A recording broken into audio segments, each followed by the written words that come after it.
उसने अपनी सुरक्षा ऐप खोली, उम्मीद कर रहा था कि कोई गलती मिलेगी। 9 पिछली देखभाल करने वालों ने उससे चोरी करने, उसे धोखा देने और उसकी बेटियों को पहले से भी बदतर हालत में छोड़ने में विफल रही थीं। इसलिए जब उसने अपने शिखर विला के बैठक के बीच में 3 खाली व्हील चेयर देखी तो उसका दिल डूब गया। फिर उसने उन्हें देखा। उसकी 3 लकवाग्रस्त बेटियां खड़ी थीं, आयशा शर्मा के खुले हाथों की ओर कदम बढ़ा रही थीं। राजेश कुमार के हाथ से फोन छूट गया।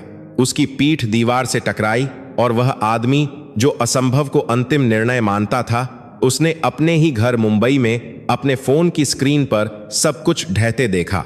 3 साल पहले राजेश कुमार ने अपना सब कुछ खो दिया था जो मायने रखता था। उसकी पत्नी प्रिया प्रसव के दौरान मर गई थी। जुड़वां 3 बच्चियों के जन्म के 52 मिनट बाद वह बिना किसी चेतावनी, बिना किसी विदाई के चली गई। बस एक ठंडा अस्पताल का कमरा और 3 समय से पहले जन्मी बच्चियां जो जीवन के लिए संघर्ष कर रही थीं। राजेश ने उसका हाथ तब तक पकड़े रखा जब तक उसका शरीर ठंडा नहीं हो गया। फिर वह अपनी बेटियों अनन्या, नव्या और सानवी से मिलने के लिए बाहर निकला। 3 छोटे शरीर, 3 अनिश्चित भविष्य। डॉक्टरों ने दूसरा झटका देने में देर नहीं लगाई। Cerebral palsy.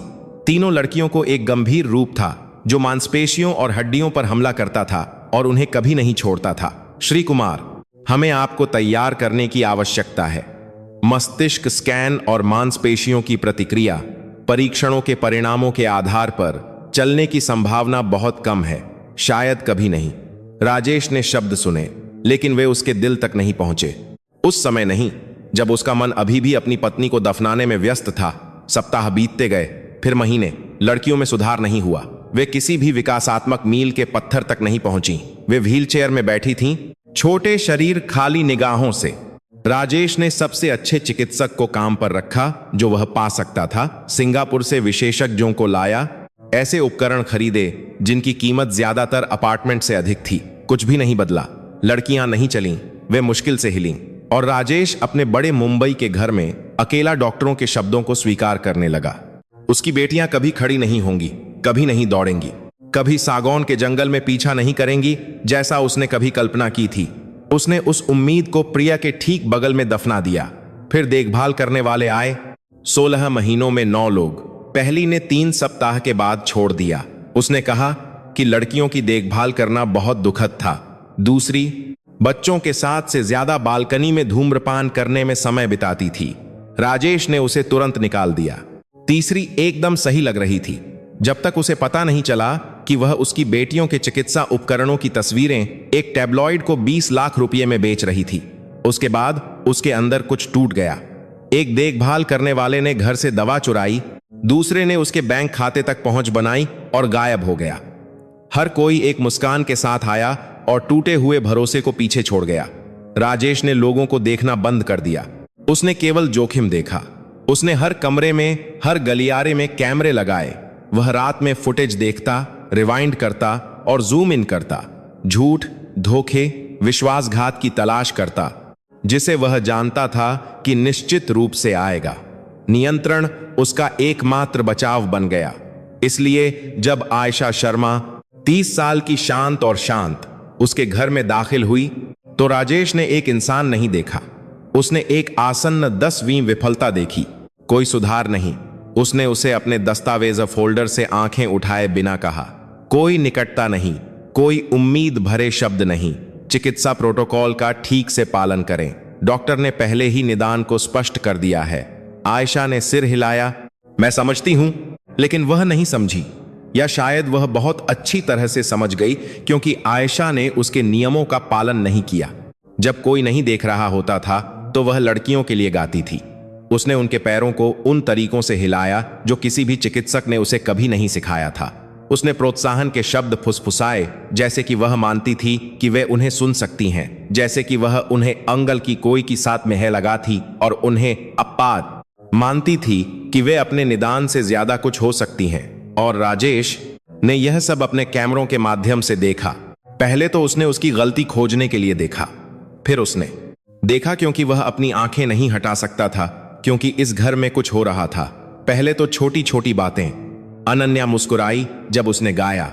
नव्या की उंगलियां फड़क उठीं जब उसने संगीत बजाया। सानवी ने अपना सिर पहले से ज्यादा देर तक उठाया। राजेश ने खुद से कहा कि इसका कोई मतलब नहीं है। उसने खुद से कहा कि उम्मीद खतरनाक है। उसने खुद से कहा कि डॉक्टर बेहतर जानते हैं। लेकिन देर रात अपने कार्यालय में अकेला, मॉनिटर की नीली रोशनी उसके चेहरे को रोशन कर रही थी। राजेश ने एक महिला को अपनी बेटियों के लिए केवल धैर्य और विश्वास के साथ लड़ते देखा, और कहीं ना कहीं उसकी छाती में, जहां उसने सोचा था कि प्रिया के साथ मर गया है, कुछ टूटने लगा। उसने उस पर विश्वास नहीं किया। वह नहीं कर सकता था, क्योंकि उम्मीद जब आप उसे इतनी गहराई में दफन कर चुके होते हैं तो राहत नहीं लाती। यह एक जाल जैसा लगा। लेकिन इससे पहले कि हम आगे बढ़ें, इस चैनल को सब्सक्राइब करें, इस वीडियो को लाइक करें और कमेंट में लिखें कि आप कहां से देख रहे हैं। यदि आपने कभी महसूस किया है कि उम्मीद बहुत जोखिम भरी है, कि विश्वास आपको नष्ट कर सकता है, तो यह कहानी आपके लिए है। कभी कभी चमत्कार अनुमति नहीं मांगते, वे बस आते हैं। उस बड़े घर में हर सुबह एक जैसी खामोश थी, खामोशी। यह एक शांतिपूर्ण खामोशी नहीं थी, बल्कि एक ऐसी खामोशी थी जो आपकी छाती पर दबाव डालती थी। राजेश रसोई की खिड़की पर खड़ा था। उसके हाथ में चाय ठंडी हो रही थी और वह सागौन के जंगल पर उगते सूरज को देख रहा था। माली ने पहले ही उन रास्तों से पत्ते साफ कर दिए थे जिनसे अब कोई नहीं गुजरता था। आंगन के बीच में फव्वारा सालों से काम नहीं कर रहा था।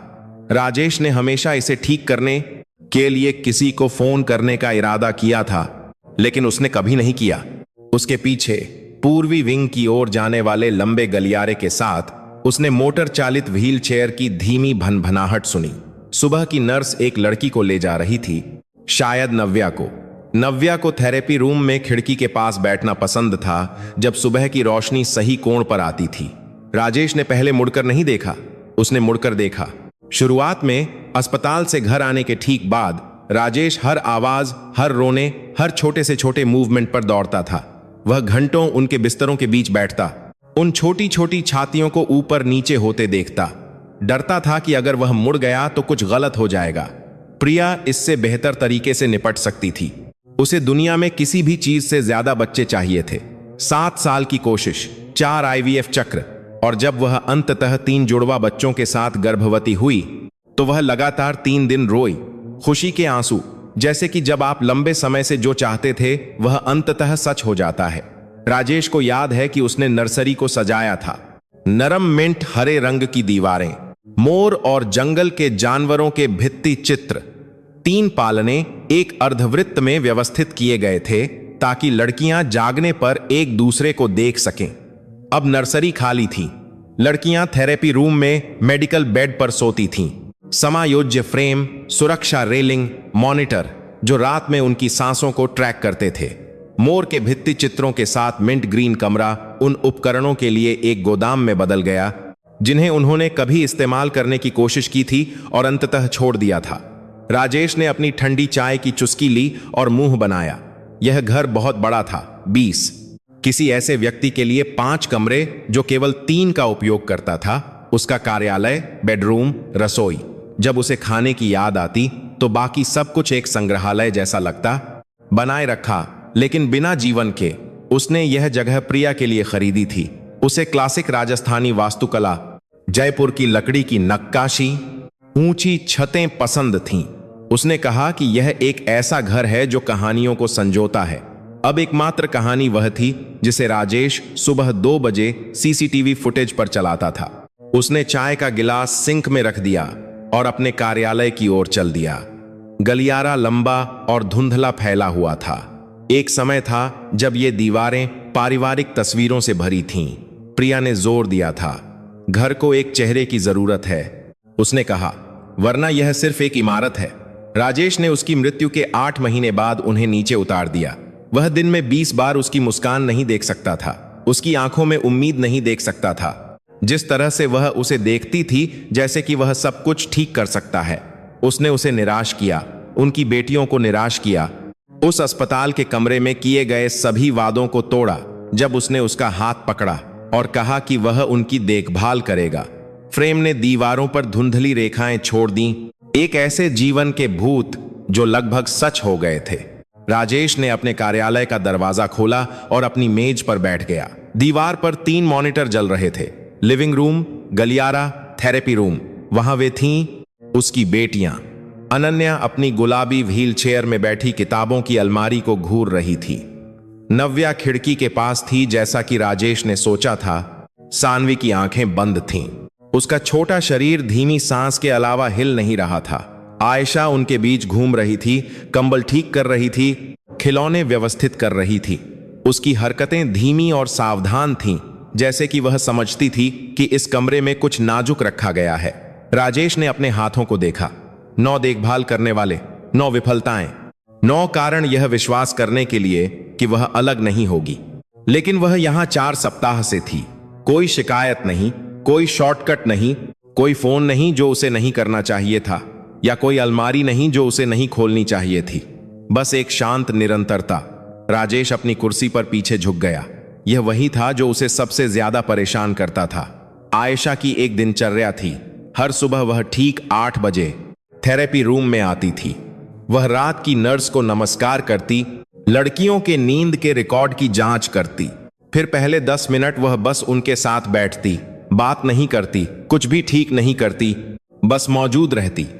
राजेश ने इसे कैमरे के माध्यम से देखा।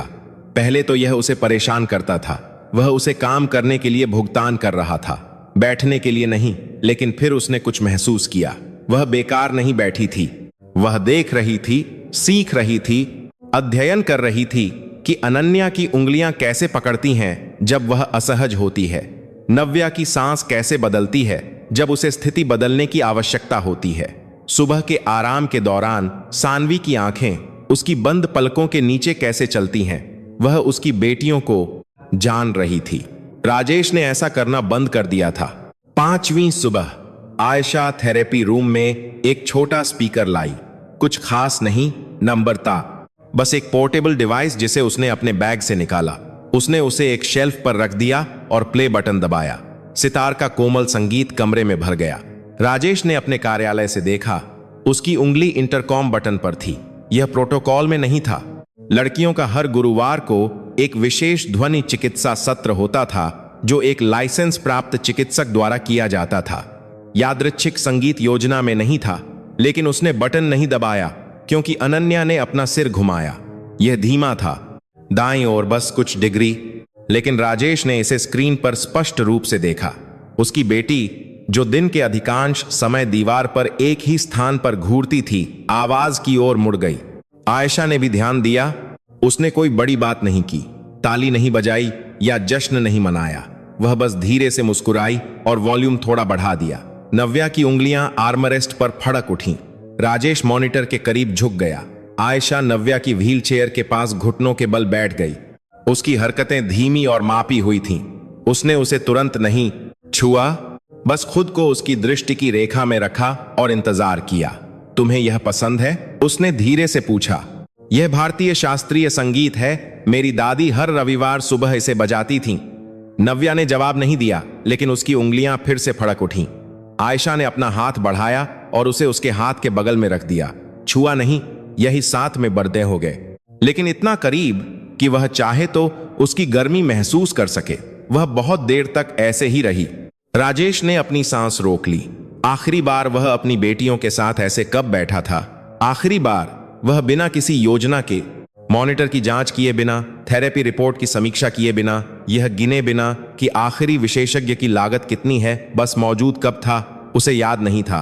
उस दिन राजेश थेरेपी रूम में गया। उसने खुद से कहा कि उसे उपकरण की जांच करने की आवश्यकता है, यह सुनिश्चित करने के लिए कि सब कुछ ठीक से काम कर रहा है। लेकिन जब वह दरवाजे पर पहुंचा और अंदर आयशा की आवाज सुनी तो वह रुक गया। वह पढ़ रही थी चिकित्सा गाइड या थेरेपी की किताब नहीं, बल्कि जुगनुओं के बारे में बच्चों की कहानी की किताब जो नाचना सीखना चाहते थे। सबने उससे कहा, जुगनू नाचते नहीं है, जुगनू नाचते नहीं है। आयशा ने एक नरम और स्पष्ट आवाज में पढ़ा, लेकिन छोटा जुगनू नहीं सुन रहा था। वह हर दिन बारिश के मौसम में आसमान में घूमता था और हर दिन वह घूमता था। राजेश ने दरवाजे की दरार से झांका। लड़कियां व्हीलचेयर में एक अर्धवृत्त में उसके चारों ओर थीं। वह फर्श पर बैठी थी, पैर मुड़े हुए, किताब उसकी गोद में खुली थी। उसकी आंखें पन्नों और उनके चेहरों के बीच घूम रही थीं, जांच रही थीं। एक संबंध बना रही थीं। क्या वह कभी नाचेगा? उसने उनसे पूछा। तुम लोग क्या सोचते हो? सन्नाटा। लेकिन सानवी की आंखें खुली थीं, उसके चेहरे पर टिकी हुई थीं। राजेश दरवाजे से पीछे हट गया। उसकी छाती में एक अजीब सा एहसास था, एक ही समय में जकड़न और राहत। वह उस कमरे में बिना गए अपने कार्यालय में लौट आया। उस रात रिकॉर्डिंग देखते समय उसने उसे वह कहानी पढ़ते हुए देखा 3 बार, और उसने देखा कि कैसे उसने अलग अलग पात्रों के लिए अपनी आवाज बदली।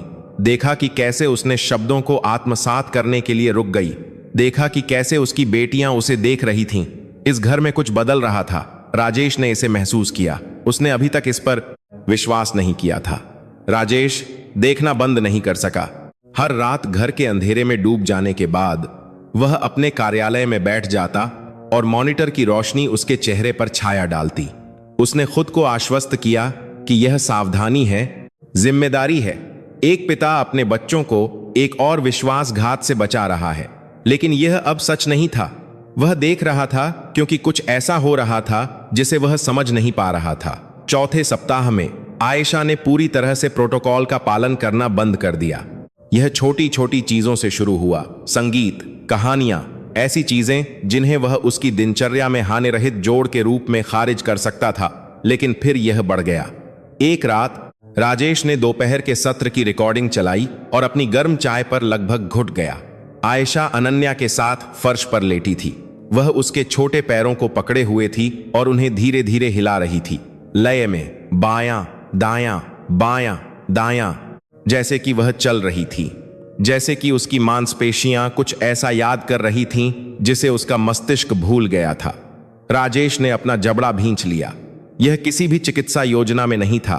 किसी भी विशेषज्ञ ने इसे निर्धारित नहीं किया था। वह सुधार कर रही थी, उसके द्वारा निर्धारित सभी नियमों को तोड़ रही थी। उसने उसे फोन करने, उसे निकाल देने के लिए अपना फोन उठाया, बहुत देर होने से पहले इसे रोकें। लेकिन फिर अनन्या हंसी। जोर से हंसी नहीं, बल्कि एक धीमी आवाज, मुश्किल से सांस की तरह सुनाई दे रही थी। लेकिन राजेश ने इसे स्पीकर के माध्यम से सुना और उसका हाथ फोन पर जम गया। उसकी बेटी हंस रही थी। आखिरी बार उसने वह आवाज कब सुनी थी? राजेश ने अपना फोन नीचे रख दिया। जब उसने देखना जारी रखा तो उसके हाथ कांप रहे थे। फिर आयशा नव्या के पास गई। उसने एक छोटी कठपुतली को उसकी व्हील चेयर से जुड़ी ट्रे पर उसकी पहुंच से थोड़ा दूर रख दिया। बिना प्रयास के पहुंचना बहुत दूर था। चलो प्रिय, उसने धीरे से कहा। तुम थोड़ा पहुंचने की कोशिश कर सकती हो। नव्या का हाथ स्थिर रहा। आयशा ने धैर्यपूर्वक इंतजार किया। कोई जल्दी नहीं, मुझे पता है तुम कर सकती हो, उसने फुसफुसाया। मुझे तुम पर विश्वास है। राजेश ने स्क्रीन को घूरते हुए देखा, बिना एहसास के अपनी सांस रोके हुए। नव्या की उंगलियां फड़क उठीं। उसका हाथ धीरे धीरे हिला, दर्दनाक रूप से। धीरे धीरे वह आगे पहुंची। उसकी छोटी हथेली कठपुतली की ओर बढ़ी। उसने उसे छुआ। आयशा का चेहरा एक चौड़ी मुस्कान में खिल गया। हाँ, अपने आप को देखो, देखो तुमने अभी क्या किया। नव्या की उंगलियों ने खिलौने को पकड़ लिया। राजेश की आंखें गर्म हो गईं। उसने रिकॉर्डिंग को रिवाइंड किया, उसे बार बार देखा। वह छोटा हाथ, रंगीन लकड़ी को पकड़े हुए छोटी उंगलियां, एक साधारण मूवमेंट, कुछ ऐसा जो कोई भी अन्य बच्चा बिना सोचे समझे कर लेगा। लेकिन उसकी बेटी ने अभी अभी असंभव काम किया था। राजेश ने दोनों हाथों से अपना चेहरा रगड़ा। यह खतरनाक था। यह सब आयशा उसकी बेटियों को झूठी उम्मीद दे रही थी, उन्हें डॉक्टरों द्वारा कहे गए से ज्यादा करने के लिए प्रेरित कर रही थी। जब वह असफल हो जाएगी, और वह असफल हो जाएगी, तो निराशा उन्हें तोड़ देगी, उसे तोड़ देगी। उसे कल सुबह पहली चीज निकाल देना चाहिए। लेकिन बर्खास्तगी पत्र का मसौदा तैयार करने के बजाय राजेश ने एक और रिकॉर्डिंग चलाई। सानवी, तीनों में सबसे छोटी, जिसकी आंखें दिन के अधिकांश समय बंद रहती थीं। आयशा उसकी व्हील चेयर के पास एक तस्वीर वाली किताब के साथ बैठी थी। वह इसे पढ़ नहीं रही थी, बस रंग दिखा रही थी। यह लाल है, उसने मुंबई पर सूर्यास्त की तरह इशारा करते हुए कहा, और यह सुनहरा है जैसे शुष्क मौसम में सागौन के पत्ते। सानवी की आंखें खुली, पन्ने पर टिकी। तुम देख सकती हो, है ना? आयशा फुसफुसाई। तुम सब कुछ देख रही हो। उसने पन्ना पलटा। सानवी का हाथ उसकी गोद से उठा, बस कुछ सेंटीमीटर, लेकिन उठा। आयशा ने ध्यान दिया। उसने सावधानी से उसका छोटा हाथ लिया और उसे किताब पर रख दिया। यह प्यारी लड़की है, छुओ, ये तुम्हारा है। राजेश ने अपनी बेटी की उंगलियों को कागज पर दबाते देखा। उसकी छाती में कुछ टूट गया, गहरा और दर्दनाक। उसने लैपटॉप बंद कर दिया, अपने कार्यालय के अंधेरे में बैठ गया और 3 साल में पहली बार राजेश कुमार को नहीं पता था कि किस पर विश्वास किया जाए। राजेश ने उससे बात करने की योजना नहीं बनाई थी, यह बस हो गया। 4 सप्ताह स्क्रीन के माध्यम से देखना, 4 सप्ताह की वीडियो रिकॉर्डिंग जिसने उसे रात में जगाए रखा, 4 सप्ताह अपनी बेटियों को उस महिला पर प्रतिक्रिया करते हुए देखना जिसने उसके द्वारा निर्धारित सभी नियमों को तोड़ा। वह अब और नहीं सह सकता था। बुधवार दोपहर राजेश अपने कार्यालय से बाहर निकला और गलियारे से थेरेपी रूम की ओर चला। उसके कदम सागौन की लकड़ी के फर्श पर गूंज रहे थे। हर कदम पहले से ज्यादा भारी लग रहा था। उसने दस्तक नहीं दी, बस दरवाजा धकेला और रुक गया। आयशा सानवी के साथ फर्श पर लेटी थी। वह उसके छोटे पैरों को पकड़े हुए थी, उन्हें उसी लय में हिला रही थी, बायां दायां बायां दायां, जैसे कि वह उसकी मांसपेशियों को कुछ ऐसा याद करना सिखा रही थी जो उन्होंने कभी नहीं सीखा था। जब दरवाजा खुला तो उसने ऊपर देखा। उसकी आंखों में कोई आश्चर्य नहीं था, कोई डर नहीं था, बस एक शांत स्वीकारोक्ति थी। श्री कुमार। राजेश की आवाज उसकी इच्छा से ज्यादा जोर से निकली। आप क्या कर रही हैं? आयशा ने मूवमेंट नहीं रोका। यह मोटर पैटर्न व्यायाम तंत्रिका कनेक्शन बनाने में मदद करता है। यह प्रोटोकॉल में नहीं है। नहीं सर, यह नहीं है। राजेश कमरे में दाखिल हुआ। मैंने आपको विशिष्ट निर्देश दिए थे, चिकित्सा योजना का पालन करें। कोई सुधार नहीं, कोई प्रयोगात्मक उपचार विधियां नहीं। आयशा ने सावधानी से सानवी के पैर नीचे किए और खड़ी हो गई। उसने अपने हाथों को अपनी पैंट पर पोंछा और उसका सामना करने के लिए मुड़ी। चिकित्सा योजना के लिए उन्हें न्यूनतम उत्तेजना के साथ पूरे दिन व्हीलचेयर में बैठने की आवश्यकता होती है। यह उपचार नहीं है, यह रखरखाव है। राजेश का झबड़ा सख्त हो गया। डॉक्टरों ने आपको आंकड़ों के आधार पर एक निदान दिया। आयशा की आवाज सपाट रही, लेकिन उसके नीचे कुछ मजबूत था। उन्होंने स्कैन और चार्ट देखे और आपको बताया कि आमतौर पर क्या होता है। उन्होंने आपको यह नहीं बताया कि क्या संभव हो सकता है। वे विशेषज्ञ हैं, उन्होंने इस तरह के सैकड़ों मामले देखे हैं। क्या उन्होंने आपकी बेटियों को देखा है? सवाल हवा में लटका रहा। राजेश ने उसे घूर कर देखा। माफ करना, आयशा ने आह भरी। आपकी बेटियां आंकड़े नहीं हैं श्री कुमार, वे केस स्टडी या डेटा पॉइंट नहीं हैं। वे बच्चे हैं और बच्चे अपने निदान के रूप में नहीं बल्कि स्वयं के रूप में देखे जाने के योग्य हैं। राजेश ने अपनी छाती में गर्मी महसूस की। आपको लगता है कि आप उन डॉक्टरों से बेहतर जानती हैं जिन्होंने दशकों तक इसका अध्ययन किया है।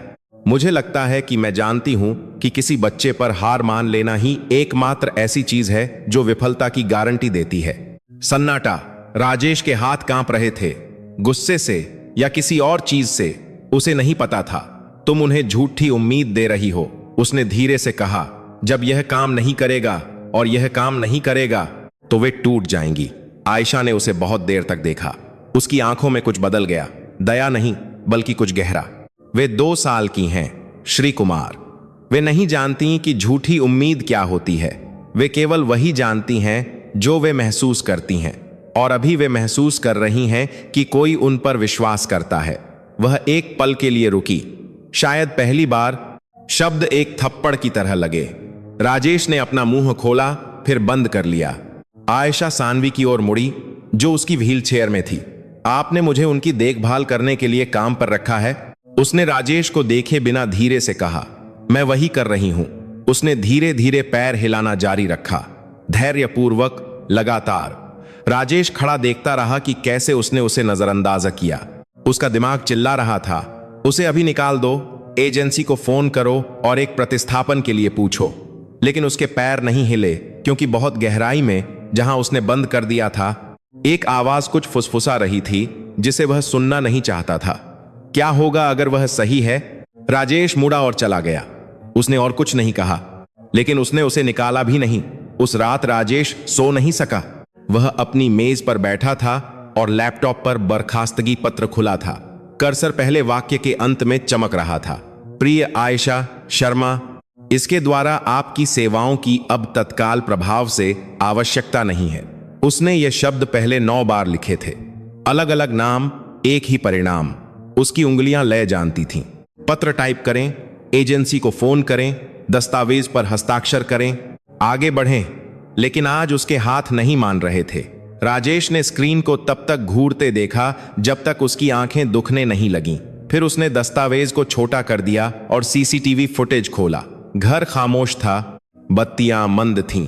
हर किसी को घंटों पहले सो जाना चाहिए था, लेकिन थेरेपी रूम में कैमरा अंदर से एक नरम रोशनी दिखा रहा था। आयशा अभी भी वहां थी। राजेश मॉनिटर के करीब झुक गया।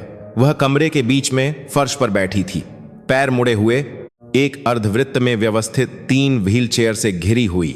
शेल्फ पर एक छोटा सा दीपक उसके चेहरे पर गर्म छाया डाल रहा था। लड़कियों को उनके मेडिकल बेड में होना चाहिए था। रात की नर्स को उन्हें 1 घंटे पहले ले जाना चाहिए था, लेकिन वे अभी भी उसके साथ वहां थीं। आयशा कोई व्यायाम नहीं कर रही थी, किसी प्रोटोकॉल का पालन नहीं कर रही थी। वह बस उनके साथ बैठी एक धुन गुनगुना रही थी। राजेश ने इसे नहीं पहचाना।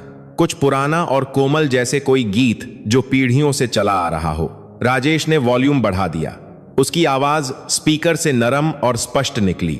उसने अपना हाथ बढ़ाया और अनन्या के हाथ को छुआ जो आर्मरेस्ट पर पड़ा था। उसे पकड़ा नहीं, बस अपनी उंगलियां उस पर रख दी। तुमने आज बहुत अच्छा किया, उसने फुसफुसाया। मुझे तुम पर बहुत गर्व है। तुम यह जानती हो, मुझे तुम पर गर्व है। अनन्या की उंगलियां थोड़ी सी पकड़ में आ गईं। बस एक छोटा सा मूवमेंट, लेकिन जानबूझकर राजेश ने अपनी सांस रोक ली। आयशा ने बहुत देर तक उसका हाथ पकड़े रखा, फिर नव्या के पास गई। उसने कंबल ठीक किया, उसके छोटे पैरों के चारों ओर किनारों को खोंस दिया। हालांकि इसकी कोई जरूरत नहीं थी। उसके हाथ इतनी कोमलता से, इतने ध्यान से चले जैसे कि वह किसी कीमती चीज से बनी हो। प्यारी लड़की, उसने उसके माथे से बाल हटाते हुए फुसफुसाया। तुम लोगों की सोच से कहीं ज्यादा मजबूत हो, मैं यह देखती हूं। भले ही वे न देखें, मैं देखती हूं। नव्या की आंखें बंद थीं, लेकिन राजेश ने देखा कि उसकी सांस बदल गई। धीमी, शांत, जैसे कोई बच्चा जो सुरक्षित महसूस करता हो। फिर आयशा सानवी की ओर मुड़ी, तीनों में सबसे छोटी, जिसकी आंखें दिन के अधिकांश समय बंद रहती थीं, जैसे कि दुनिया समझने के लिए बहुत बड़ी थी। आयशा ने उसका छोटा हाथ उठाया और उसे अपने गाल पर दबाया। अपनी आंखें बंद कर लीं। मैं तुम्हें देखती हूं, उसने फुसफुसाया। तुम सब, तुम्हारा हर हिस्सा। तुम टूटी नहीं हो प्रिय। तुम बस इंतजार कर रही हो और मैं तुम्हारे साथ इंतजार करूंगी, चाहे कितना भी समय लगे। उसके गालों पर आंसू बह रहे थे। राजेश ने स्क्रीन को घूर कर देखा। यह महिला, एक अजनबी, आधी रात को उसके घर में बैठी उसकी बेटियों के लिए रो रही थी, उनसे बात कर रही थी, जैसे कि वे समझती हों, जैसे कि वे मायने रखती हों, जैसे कि उनका जीवन चिकित्सा रिकॉर्ड और थेरेपी चार्ट से ज्यादा मायने रखता हो। आखिरी बार उसने ऐसा कब किया था? आखिरी बार वह बस उनके साथ कब बैठा था? खर्चों की गणना करने वाले एक चिंतित पिता के रूप में नहीं, थेरेपी रिपोर्ट का अध्ययन करने वाले एक व्यक्ति के रूप में नहीं, बस उनके पिता के रूप में, बस मौजूद। उसे याद नहीं था। एहसास उसके सीने पर एक मुक्के की तरह लगा। राजेश ने धीरे धीरे अपना लैपटॉप बंद कर दिया। बर्खास्तगी पत्र एक खिड़की में अधूरा पड़ा था। इंतजार कर रहा था, उसे इसे भेजना चाहिए था। तर्क की यही मांग थी। आयशा खतरनाक थी। वह उसकी बेटियों को उम्मीद दे रही थी जो उन्हें तोड़ देगी। वह उन डॉक्टरों को चुनौती दे रही थी जिन्होंने दशकों तक इस स्थिति का अध्ययन किया था। वह अपने परिवार की रक्षा के लिए उसके द्वारा निर्धारित सभी नियमों को तोड़ रही थी। लेकिन एक और आवाज धीमी, गहरी बोल रही थी, क्या होगा अगर वह देख रही है जिसे तुमने खोजना बंद कर दिया था? राजेश खड़ा हुआ और खिड़की की ओर चला गया। नीचे का आंगन अंधेरा था। चांदनी बेतरतीब झाड़ियों से परावर्तित हो रही थी। उसने प्रिया के बारे में सोचा, अगर वह उसे अब देख सकती तो क्या कहती, यह देखकर कि वह अब कौन है। वह आदमी जो अपनी बेटियों को स्क्रीन के माध्यम से देखता है। वह आदमी जो इतना डर गया था कि और अधिक होने से वह जो बचा था उसके लिए मौजूद रहना बंद कर दिया। वह उससे नफरत करती, वह उससे नफरत करती। राजेश ने अपना माथा ठंडे शीशे पर दबाया। उसने बर्खास्तगी पत्र हटा दिया। खुद को आश्वस्त किया कि यह सिर्फ थकावट थी। एक और देखभाल करने वाले को खोजने का मतलब कागजी कार्रवाई पृष्ठभूमि की जांच, साक्षात्कार था। उसके पास ऊर्जा नहीं थी, लेकिन जैसे ही वह अपने खाली बेडरूम की सीढ़ियां चढ़ रहा था, उसने नीचे थेरेपी रूम से एक धीमी गुनगुनाहट सुनी। आयशा अभी भी अपनी बेटियों के लिए गा रही थी और राजेश को उस सच्चाई का एहसास हुआ जिससे वह बच रहा था। वह उसे इसलिए रख रहा था क्योंकि उसे निकालना असुविधाजनक था, इसलिए नहीं। वह उसे इसलिए रख रहा था क्योंकि वह 3 साल में एकमात्र व्यक्ति थी जिसने उसकी लड़कियों पर हार नहीं मानी थी। और कहीं ना कहीं गहराई में उसे यह देखने की जरूरत थी कि क्या होता है जब कोई असंभव को स्वीकार करने से इनकार करता है, भले ही वह उसे नष्ट कर दे। 5वें सप्ताह में राजेश ने यह दिखावा करना बंद कर दिया कि वह जुनूनी नहीं है। हर रात घर के अंधेरे में डूब जाने के बाद वह अपने कार्यालय में बैठ जाता और घंटों की रिकॉर्डिंग चलाता, खाली गलियारों को तेजी से आगे बढ़ाता, उन क्षणों पर रुकता जो उसके दिल को जकड़ लेते, उन दृश्यों को फिर से चलाता जिन्हें उसे बार बार देखने की जरूरत होती। आयशा थेरेपी रूम को बदल रही थी। पहले छोटी छोटी चीजें, उसने व्हीलचेयर को एक दूसरे के करीब ले जाया ताकि लड़कियां एक दूसरे को देख सकें। 5 सफेद कंबलों को रंगीन कंबलों से बदल दिया जो वह घर से लाई थी। खिड़की के पास 2 असली पौधे रख दी। उसने कहा कि लड़कियों को कुछ बढ़ते हुए देखने की जरूरत है। राजेश ने उसे नहीं रोका, उसे करना चाहिए था। यह प्रोटोकॉल में नहीं था, लेकिन कमरे को ठंडे और बांझ से गर्म और जीवंत में बदलते देखना उसे इस तरह से प्रभावित कर रहा था जिसे वह समझा नहीं सकता था। फिर असली बदलाव शुरू हुए। शुक्रवार दोपहर लाइसेंस प्राप्त फिजियोथेरेपिस्ट लड़कियों के साथ साप्ताहिक सत्र के लिए आया। राजेश ने कैमरे के माध्यम से देखा जब डॉ. वर्मा, जो 20 महीने से आ रहे थे, ने प्रत्येक बच्चे की जांच की। मांसपेशियों की टोन, जोड़ों का लचीलापन, सजगता। उन्होंने अनन्या के साथ शुरू किया, उसकी बाहों को हिलाया, फिर उसके पैरों को। उनका हाथ रुक गया। उन्होंने इसे फिर से किया। राजेश स्क्रीन की ओर झुक गया। डॉ. वर्मा ने ऊपर देखा और आयशा को बुलाया। वे धीरे धीरे बात कर रहे थे, उनके सिर एक दूसरे के करीब थे। राजेश शब्दों को स्पष्ट रूप से नहीं सुन सका, लेकिन उसने टुकड़े पकड़े। मांसपेशियों की टोन में महत्वपूर्ण सुधार, यह असामान्य है। आप ठीक ठीक कौन से व्यायाम कर रही हैं? आयशा ने कुछ समझाया, अपने हाथों को हिलाया। डॉ. वर्मा ने धीरे धीरे सिर हिलाया, अपनी नोटबुक में कुछ लिखा। फिर वह नव्या और सानवी के पास गए, उन्हें नए ध्यान से जांच रहे थे। जब वह 1 घंटे बाद चले गए तो वह दरवाजे पर रुके, लड़कियों की ओर मुड़े। फिर जारी रखें जो आप कर रही हैं, उन्होंने कहा। मैं आपके तरीकों को शामिल करने के लिए आधिकारिक प्रोटोकॉल को समायोजित करूंगा। राजेश अपनी कुर्सी पर पीछे झुक गया। उसका दिल जोर से धड़क रहा था। उस रात उसने न केवल वर्तमान रिकॉर्डिंग देखी, वह दिन ब दिन पीछे गया, सप्ताह दर सप्ताह। उसने आयशा को नव्या के साथ फर्श पर देखा, उसके पैरों को बार बार हिलाते हुए, एक कदम की नकल करते हुए। वही मूवमेंट, वही लय, धैर्यवान, शांत, कभी निराश नहीं, कभी हार नहीं मानी।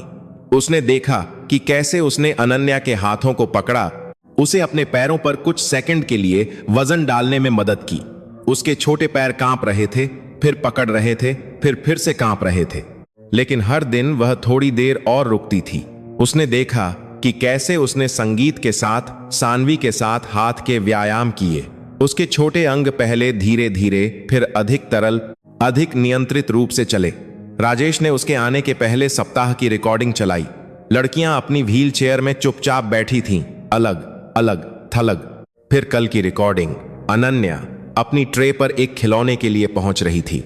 नव्या संगीत की लय में अपने पैर थपथपा रही थी। सानवी अपना सिर सीधा रख रही थी। उसकी आंखें आयशा का पीछा कर रही थीं, जैसे वह कमरे में घूम रही थी। अंतर निर्विवाद था। राजेश के हाथ कीबोर्ड पर कांप रहे थे।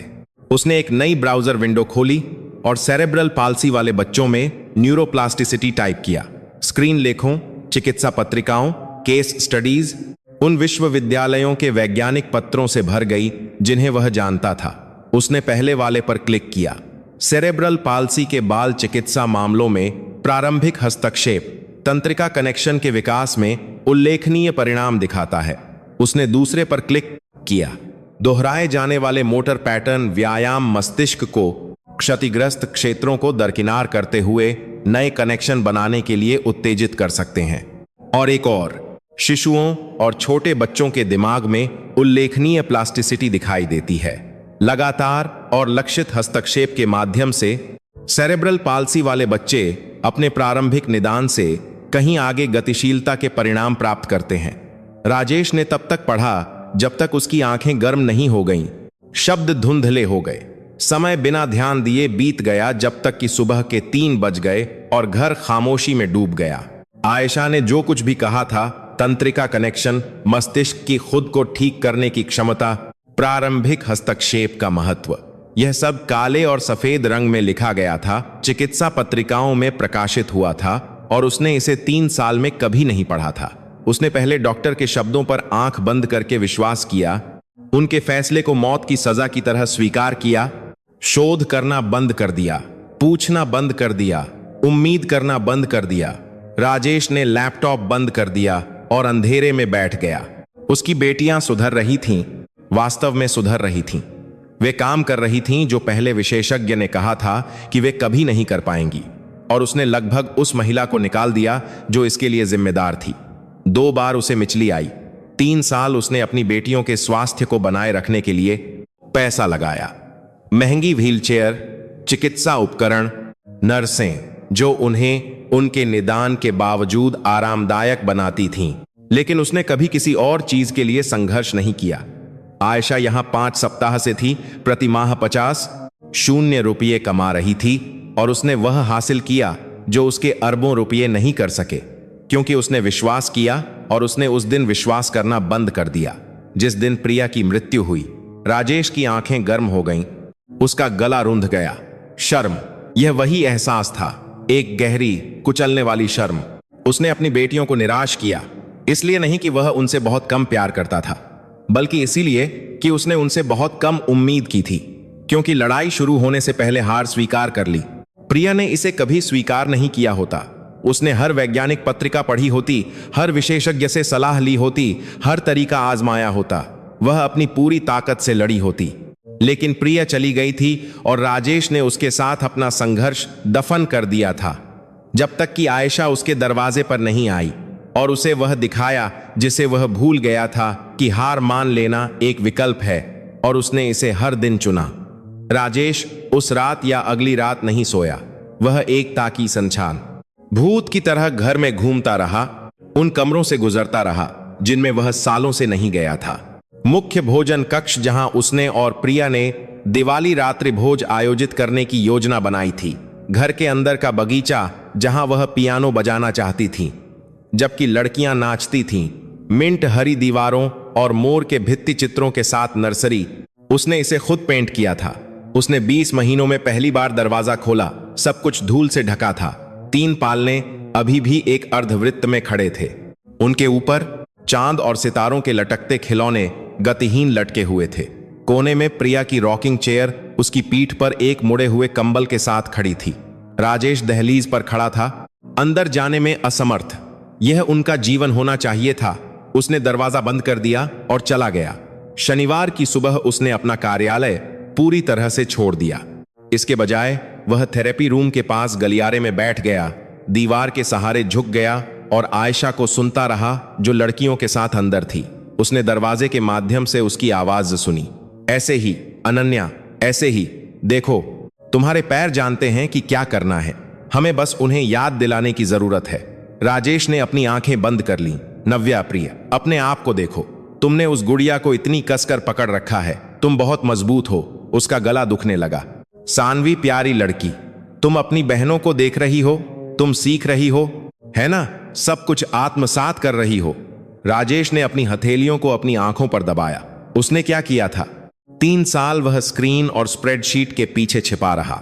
उसने लोगों को अपनी बेटियों से प्यार करने के लिए भुगतान किया क्योंकि वह खुद ऐसा करने के लिए बहुत टूट गया था। उसने उनकी सीमाओं को अपरिहार्य के रूप में स्वीकार किया क्योंकि हार स्वीकार करना आशा के लिए लड़ने से आसान था। और इस दौरान उसकी लड़कियां इंतजार कर रही थीं, किसी के उन्हें देखने का इंतजार कर रही थीं। आयशा ने उन्हें देखा, एक अजनबी ने वह देखा जिसे उनका अपना पिता देखने के लिए बहुत अंधा था। राजेश ने दरवाजे के माध्यम से हंसी सुनी, धीमी, रुक रुक कर, लेकिन असली। एक लड़की, शायद अनन्या, शायद तीनों। उसका दिल रुक गया। उसे वहां होना चाहिए था, उसे उन्हें हंसाना चाहिए था, उसे उनके पैर हिलाने चाहिए थे, उनके हाथ पकड़ने चाहिए थे और उन्हें बताना चाहिए था कि वे असंभव कर सकती हैं। लेकिन वह अब नहीं जानता था कि कैसे। प्रिया उस हिस्से को अपने साथ ले गई जब वह मर गई। राजेश धीरे धीरे खड़ा हुआ। उसके पैर कमजोर थे। वह अपने कार्यालय में लौट आया, लेकिन मॉनिटर चालू नहीं किया। इसके बजाय वह अपनी मेज पर बैठ गया और उस तस्वीर को घूरने लगा जिसे उसने अपनी मेज की दराज में रखा था। प्रिया अपनी गर्भावस्था के 8वें महीने में चमक रही थी। उसका हाथ उसके पेट पर था और वह कैमरे को एक ऐसी आशा के साथ देख रही थी जिसे देखना दर्दनाक था। माफ करना, राजेश फुसफुसाया। हार मानने के लिए माफ करना, छिपने के लिए माफ करना, डर को जीतने देने के लिए माफ करना। उसने तस्वीर वापस रख दी और अपना लैपटॉप खोला। इस बार वीडियो देखने के लिए नहीं, उसने बाल चिकित्सा न्यूरोलॉजिस्ट, प्रारंभिक हस्तक्षेप विशेषज्ञों, न्यूरोप्लास्टिसिटी में विश्वास करने वाले चिकित्सकों की तलाश की। उसने नामों, फोन नंबरों, ईमेल पतों की एक सूची बनाई। अगर आयशा 5 सप्ताह में केवल विश्वास और निरंतरता के साथ इतना कुछ कर सकती है, तो वास्तविक समर्थन, वास्तविक संसाधनों, वास्तविक विश्वास के साथ क्या हो सकता है। राजेश ने सूची को घूर कर देखा। 3 साल में पहली बार उसने अपनी छाती में कुछ हिलता हुआ महसूस किया। पूरी तरह से आशा नहीं, बल्कि संभावना जैसी किसी चीज के करीब। उसने लैपटॉप बंद कर दिया और खड़ा हो गया। लगभग दोपहर हो चुकी थी, लगभग लड़कियों के आराम का समय, लगभग समय हो गया था। राजेश ने आह भरी। वह अभी तक उस कमरे में प्रवेश करने के लिए तैयार नहीं था।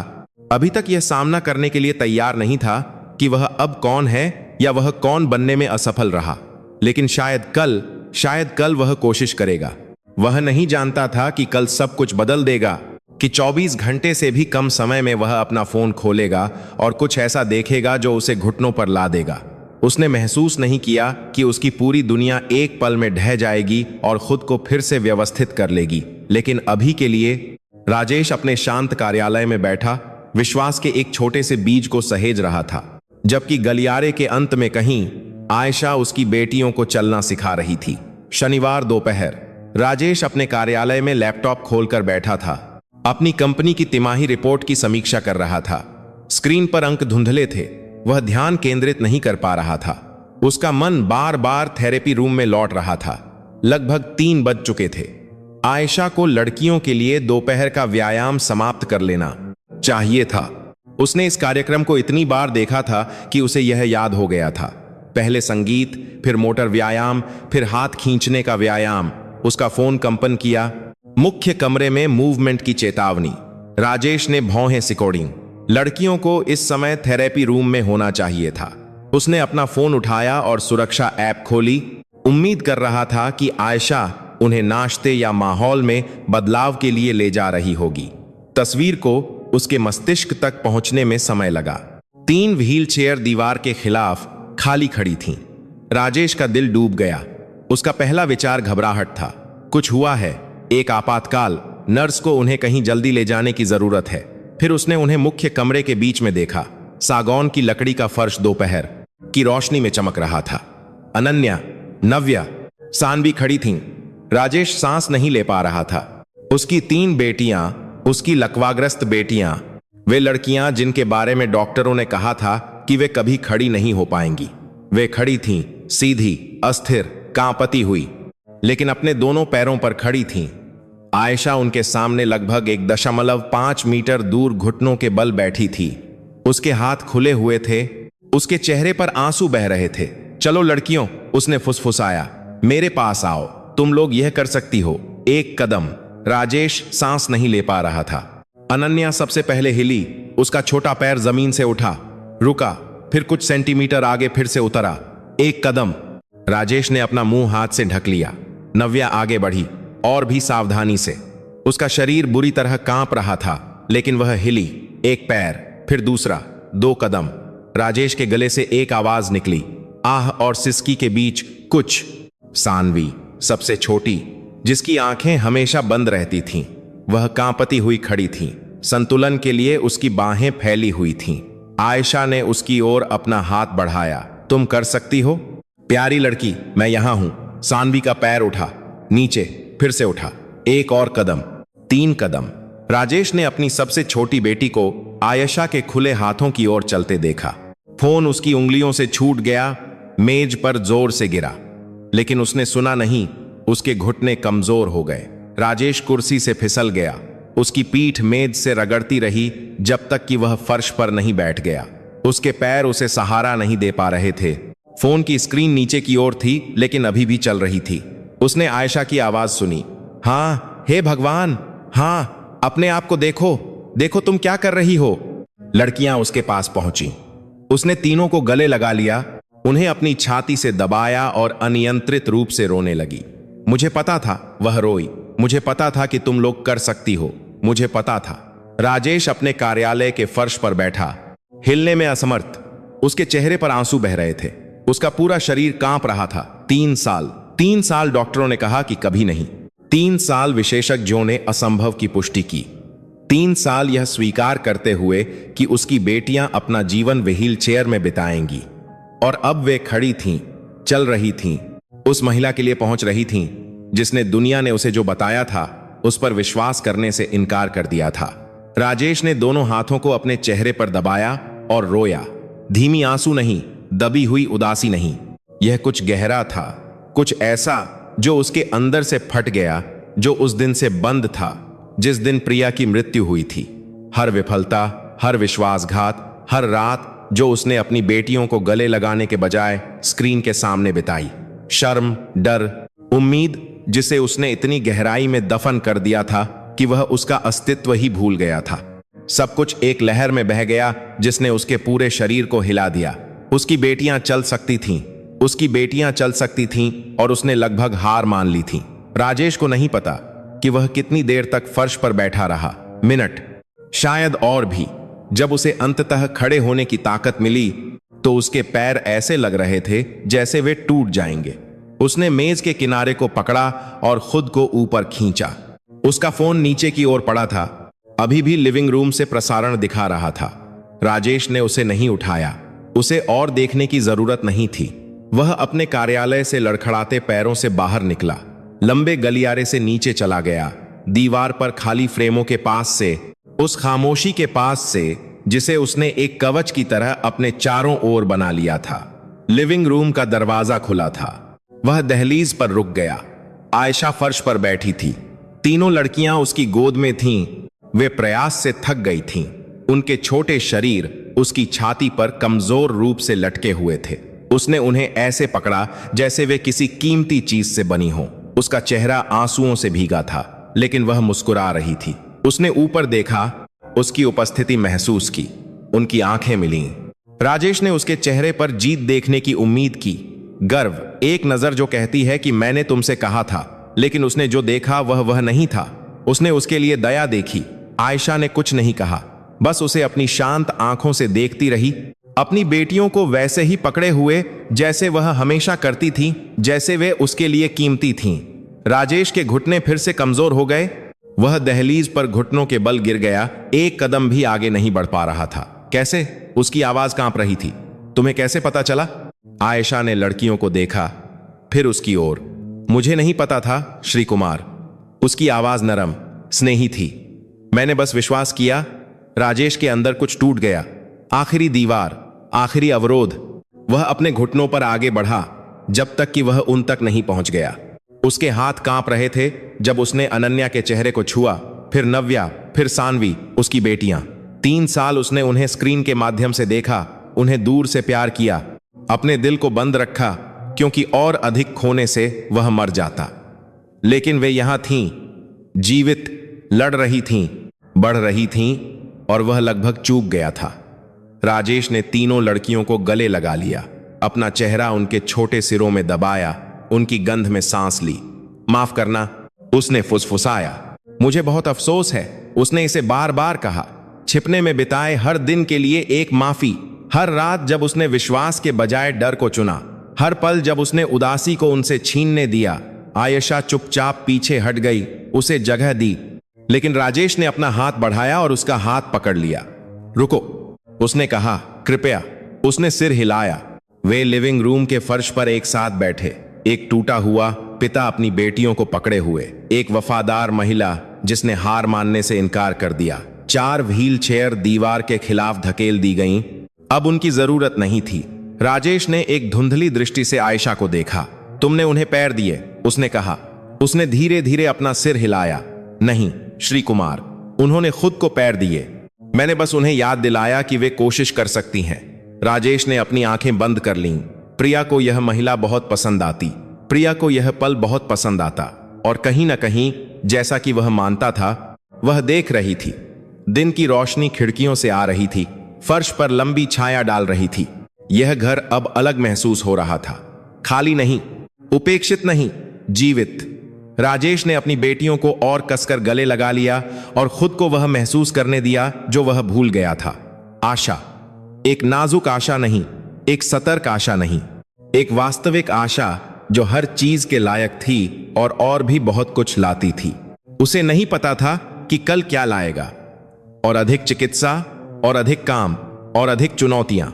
लेकिन 3 साल में पहली बार राजेश कुमार कल से नहीं डरता था, क्योंकि वह अंततः समझ गया था कि चमत्कारों को अनुमति की आवश्यकता नहीं होती है।